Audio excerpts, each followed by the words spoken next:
जय श्री राम भक्तजनों, आप सभी का स्वागत है श्री रामचरितमानस कथा के वार्षिक पाठ के 108वें दिन की कथा में। श्री रामचरितमानस वार्षिक पाठ में हम प्रतिदिन 3 दोहे पढ़ते हैं, जिससे हमारी संपूर्ण रामायण एक वर्ष में पूर्ण हो जाती है। जिन भक्तजनों पे समय की कमी रहती है, वे प्रतिदिन मात्र 3 दोहे पढ़कर अपने जीवन को सफल बना सकते हैं। श्री रामचरितमानस कथा श्री तुलसीदास जी द्वारा रचित हिंदी अवधी भाषा में लिखा हुआ ग्रंथ है, जिसे कोई भी व्यक्ति आसानी से पढ़ सकता है। इसको पढ़ने के लिए संस्कृत के ज्ञान का होना आवश्यक नहीं है। इसी कारण इस ग्रंथ को जनमानस का ग्रंथ भी कहा जाता है। इसलिए आप सभी से अनुरोध है कि आज से ही श्री रामचरितमानस का पाठ आरंभ करें और अपने जीवन को सफल बनाएं।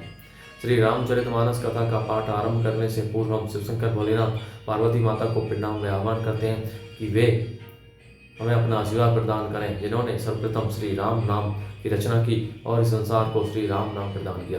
तत्पश्चात सभी गुरुजनों, सभी देव देवताओं को भी प्रणाम व आह्वान करते हैं कि वे भी हमारे श्री रामचरितमानस में सम्मिलित हों और हमें अपना आशीर्वाद प्रदान करें।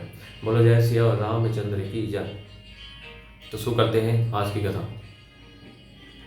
रामचंद्र मुख चंद्र छवि लोचन चारु चकोर, करत पान सादर सकल प्रेम पुर मोदून थोर।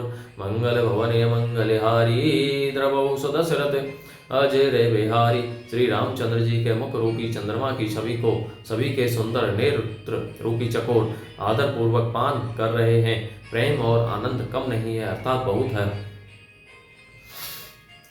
समयों बिलो की वशिष्ठ बुलाए, सादर सतानंद सुनी आए। बेगी कुंवरी अब आनहु जाई, चले मुदित मुनि आए सुपाई।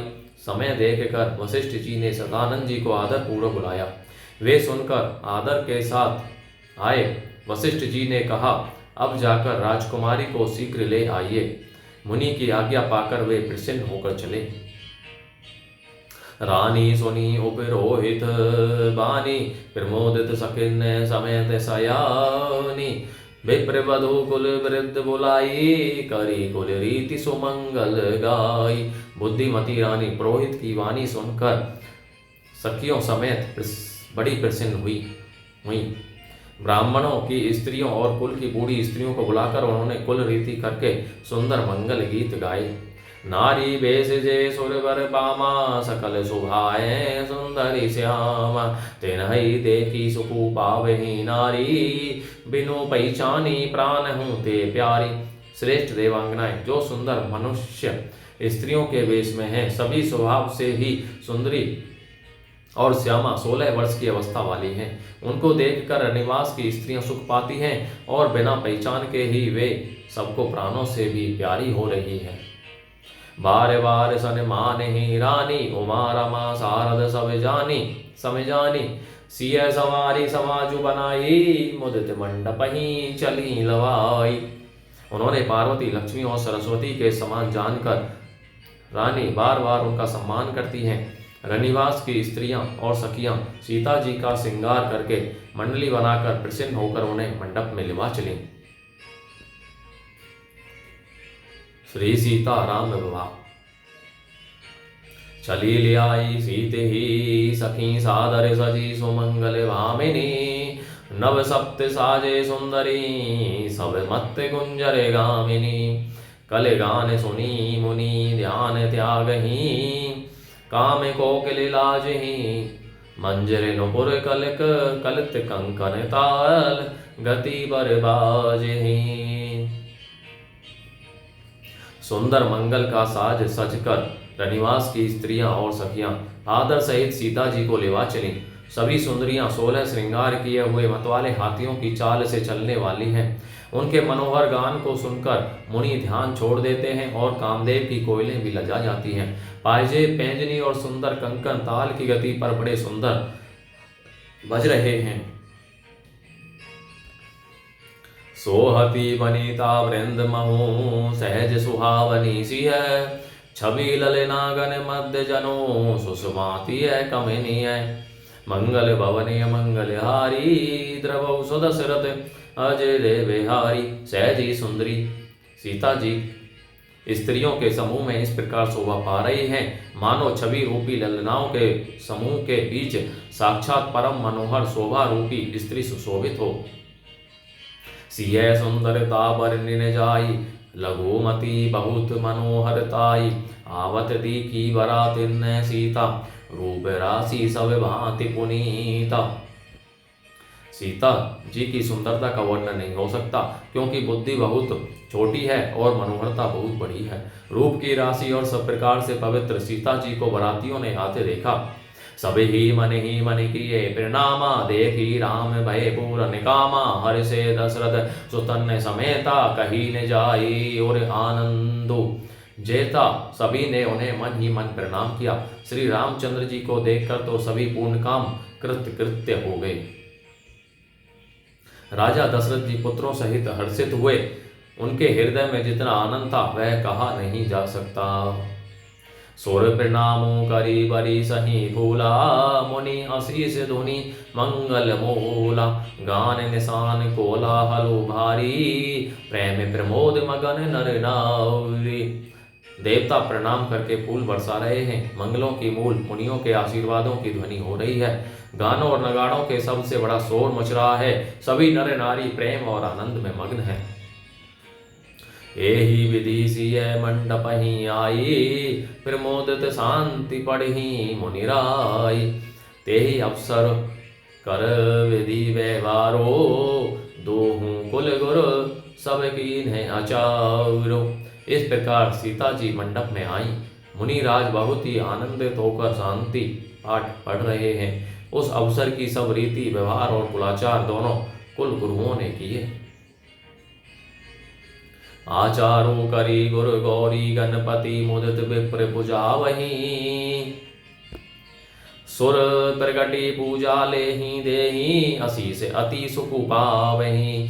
मधुपर्क मंगल द्रव्य जो, जेहि समय मुनि मन महु चहे। भरे कनक कोपर कलश सो, तब लिए ही परिचारक रहे। कुलाचार करके गुरु जी प्रसन्न होकर गौरी जी, गणेश जी और ब्राह्मणों की पूजा करा रहे हैं, अथवा ब्राह्मणों के द्वारा गौरी और गणेश की पूजा करवा रहे हैं। देवता प्रकट होकर पूजा ग्रहण करते हैं, आशीर्वाद देते हैं और अत्यंत सुख पा रहे हैं। मधुपर्क आदि जिस किसी भी मांगलिक पदार्थ की मुनि जिस समय भी मन में चाह मात्र करते हैं, सेवक गण उसी समय सोने की परातों में और कलशों में भरकर उन पदार्थों को लिए तैयार रहते हैं। कुल रीति प्रीति समेत रवि कही देत सबु आदर कियो। एहि भांति देव पुजाई, सीते ही सुभग सिंहासनु दियो। सिय राम अवलोकनी, परस्पर प्रेमो काहू ने लखी परे। मन बुद्धि बर बानी अगोचर, प्रगट कवि कैसे करे। स्वयं सूर्यदेव प्रेम सहित अपने कुल की सब रीतियां बता देते हैं और वे सब आदर पूर्वक की जा रही है। इस प्रकार देवताओं की पूजा करा के मुनियों ने सीता जी को सुंदर सिंहासन दिया। श्री सीता जी और श्री राम जी का आपस में एक दूसरे को देखना तथा उनका परस्पर का प्रेम किसी को लग नहीं पड़ रहा है। जो बात श्रेष्ठ मन बुद्धि और वाणी से भी परे है, उसे कभी क्यों कर प्रकट करे। ओम समेत अनुधरी अनिलो अति सुख आहुति लेहि। विप्र वेश धरी वेद सब कही, विवाह विधि देहि। मंगल भवन मंगल हारी, द्रवौ सुदशरथ अजय बिहारी। हवन के समय अग्निदेव शरीर धारण करके बड़े ही सुख से आहुति ग्रहण करते हैं और सारे वेद ब्राह्मण का वेश धरकर विवाह की विधियां बताई देते हैं। जनक पाट महिषी जग जानी, सिय मातु किमी जाई बखानी। सुजसु सुकृत सुख सुंदरताई, सब समेटी विधि रची बनाई। जनक जी की जगत विख्यात पटरानी और सीता जी की माता का बखान तो हो ही कैसे सकता है। सुयस सुकृत अर्थात पुण्य, सुख और सुंदरता सबको बटोर कर विधाता ने उन्हें संवार कर तैयार किया है। समो जानी मुनि वरन है बुलाई, सुनत सुवासिनी सादर ले आई। जनक बाम दिसी सोहो सुन यैना, हिमगिरी संग बनी जनु मैना। समय जानकर श्रेष्ठ मुनियों ने उनको बुलवाया। यह सुनते ही सुहागिनी स्त्रियां उन्हें आदर पूर्वक ले आई। सुनयना जी अर्थात जनक जी की पटरानी जनक जी की बाईं ओर ऐसी सो रही हैं मानो हिमाचल के साथ मैना जी शोभित हों। कनक कलश कमनी को पर रूरे, सुचि सुगंध मंगल जल पूरे। निज कर मुदित राय अरूरानी, धरे राम के आगे आनी। पवित्र सुगंधित और मंगल जल से भरे सोने के कलश और मणियों की सुंदर परातें राजा और रानी ने आनंदित होकर अपने हाथों से लाकर श्री रामचंद्र जी के आगे रखी। पढ़े ही वेद मुनि मंगल वाणी, गगन सुमन झरी अब सरो जानी। बरो बिलो की दंपति अनुरागे, पाए पुनीत पखारन लागे। मुनि मंगल वाणी से वेद पढ़ रहे हैं। सुअवसर जानकर आकाश से फूलों की झड़ी लग गई है। दूल्हे को देखकर राजा रानी प्रेम मग्न हो गए और उनके पवित्र चरणों को पखारने लगे। लागे पखारन पाए पंकज प्रेम तन पुलकावली। नवे नगर गान निशान जय ध्वनि, उमगी जनु चहु दिसी चली।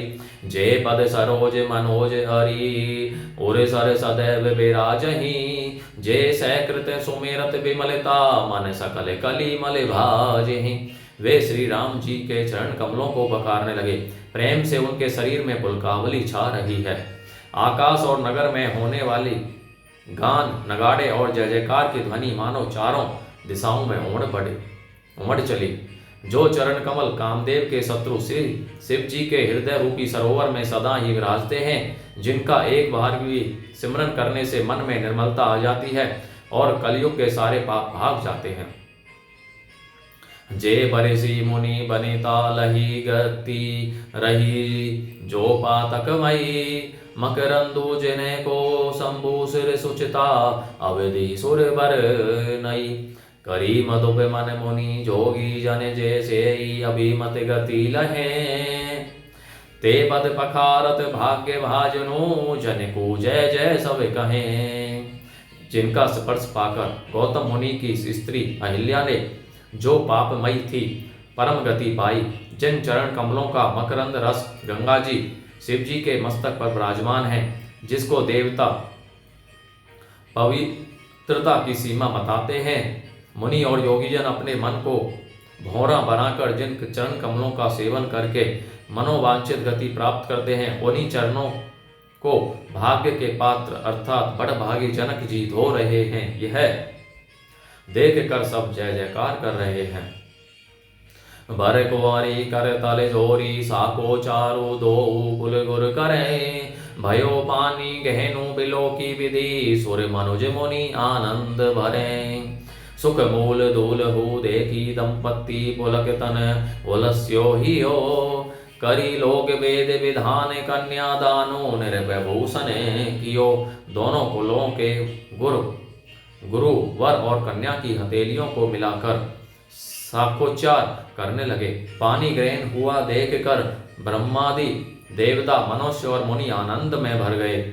सुख के मूल दूल्हे को देखकर राजा रानी का शरीर पुलकित हो गया और हृदय आनंद से उमंग उठा। राजाओं के अलंकार स्वरूप महाराज जनक जी ने लोक और वेद की रीति को करके कन्यादान किया। हिमवंत जिमी गिरिजा महेश ही हरि ही श्री सागर दई। तिमी जनक राम ही सिय समरपी विश्व कल कीर्ति नई। क्यों करे बिने विदेहु कियो विदेहु मूर्ति सांवरी। करी होमु विधिवत गांठी जोरी होने लागी भावरी। जैसे हिमवान ने शिव जी को पार्वती जी और सागर ने भगवान विष्णु को लक्ष्मी जी दी थी, वैसे ही जनक जी ने श्री रामचंद्र जी को सीता जी समर्पित की, जिससे विश्व में सुंदर नवीन कीर्ति छा गई। विधेय जनक जी कैसे विनती करें, उस सांवली मूर्ति ने तो उन्हें सचमुच विधेय अर्थात देह की सुध बुद्ध से रहित ही कर दिया। विधि पूर्वक हवन करके गठजोड़ी की गई और भावरें होने लगी। जय ध्वनि बंदी वेद ध्वनि मंगल गान निशान, सुनी हरस ही बरस ही विबुध सुर तरु, सुमन सुजान मंगल भवन अमंगल हारी, द्रवौ सुदशरथ अजर बिहारी। जय ध्वनि बंदी ध्वनि वेद ध्वनि मंगल गान और नगाड़ों की ध्वनि सुनकर चतुर देवगण हर्षित हो रहे हैं और कल्प वृक्ष के फूलों को बरसा रहे हैं। बोलो जय श्री और रामचंद्र की जय। तो भक्तजनों, आज की कथा का विराम यहीं पर होता है। बोलो जय श्री और रामचंद्र की जय। शिव शंकर भोलेनाथ जय, पार्वती माता की जय, श्री लक्ष्मी नारायणाय नमो नमः, श्री ब्रह्मदेवाय सरस्वती माता की जय, श्री दुर्गे माता की जय, जय श्री गणेशाय नमः, सूर्यदेव की जय, सूर्य नारायण नमः, तुलसीदास जी की जय, श्री महर्षि वाल्मीकि जी की जय। जय श्री राम, जय श्री राम। सभी देव देवताओं, सभी गुरुजनों की जय।